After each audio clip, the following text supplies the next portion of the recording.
An elder service organization for parts of Boston, Ethos, has received a grant for expanding services in Jamaica Plain. The goal is to help residents spend more years living independently through a program known as JP at Home. To tell us about the program are two guests from Ethos, the Executive Director, Dale Mitchell, and a member of the program's Advisory Council, and Tottie Gelbspan. Thank you both very much for being with us. Thank you for having us. I want to begin with Tottie Gelbspan.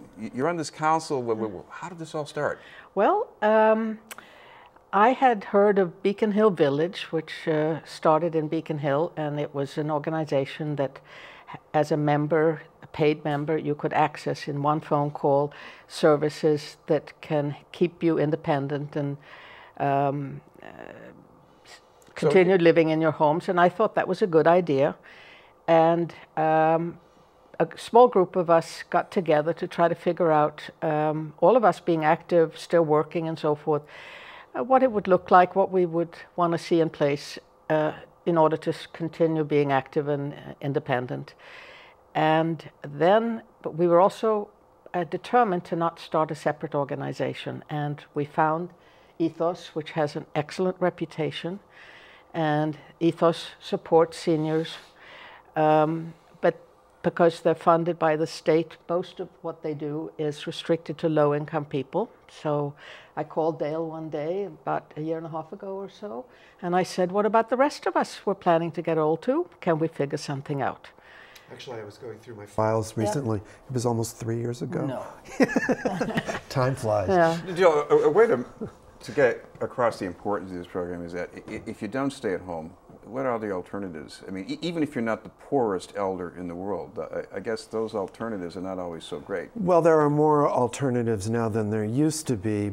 Generally, you're either in your own home or your children's home, or you're in some kind of an institution, and the intensity of the institution will range from low intensity quasi-independence like assisted living to complete disability, totally institutionalized like in a nursing home. And even assisted living, that's not cheap.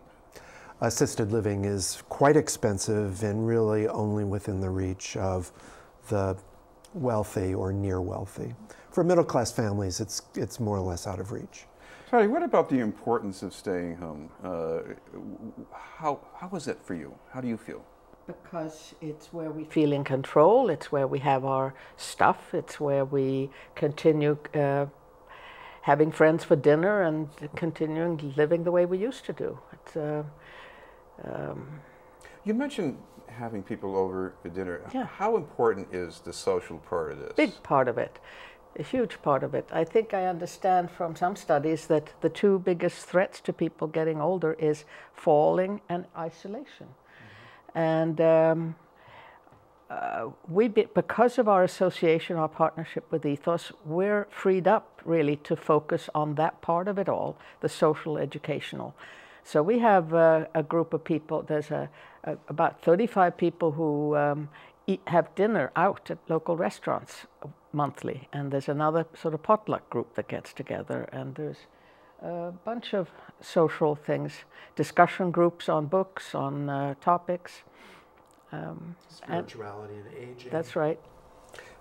And a lot of Jamaica Plain residents, we have found, come with tremendous talent. And many of us have run things and you know, are quite experienced, and we're discovering each other, and it's fun. Dale, you know, I'm still young enough where I keep thinking that it's no big deal for me to go out and see people in the same neighborhood, at least. But as we get older, why does that become especially difficult? What's going on that you have to address in this program? Well, Tottie is right on when she says that isolation is one of the greatest risks associated with aging. As we get older, our support circles tend to fray, our friends get frail, we get frail, our mobility becomes compromised. Certainly in a city like Boston, with the winter weather that we have, that is compounded by climate. And oftentimes, as we become isolated, that affects our nutrition, that affects our psychological well-being. and it tends to have a snowball effect. And what started out as isolation then becomes a physical decline, becomes an emotional decline, and so it becomes very important to develop really preventive approaches so that you're not struggling to keep things together at the time that you are starting to fall apart. And that's what JP at Home is really all about. We also tried to, our advisory council you referenced are people who are kind of planning ahead. This is not what we need in many cases yet, but the time to put it in place is when we have all the energy to do it. So if I'm in this age group, and I lived in Jamaica Plain, what could you do for me to help? Well, there are these social events. There's a way that we get newsletters monthly and we get other notices of things going on. But if you do need somebody to shovel the snow off your roof, call Tanya over at Ethos. She's the special coordinator for our program, and she will find somebody. You need help with ice dams, ice dam damage. That became a major issue for JP at Home members during this past winter. You need somebody on a ladder. Need somebody to change a light bulb. We were just talking about someone falling off a table as they were changing a light bulb and became a quadriplegic. There's a whole range of services. There is no set menu for JP at Home. This is one of the things that really makes it unique in the world of aging services.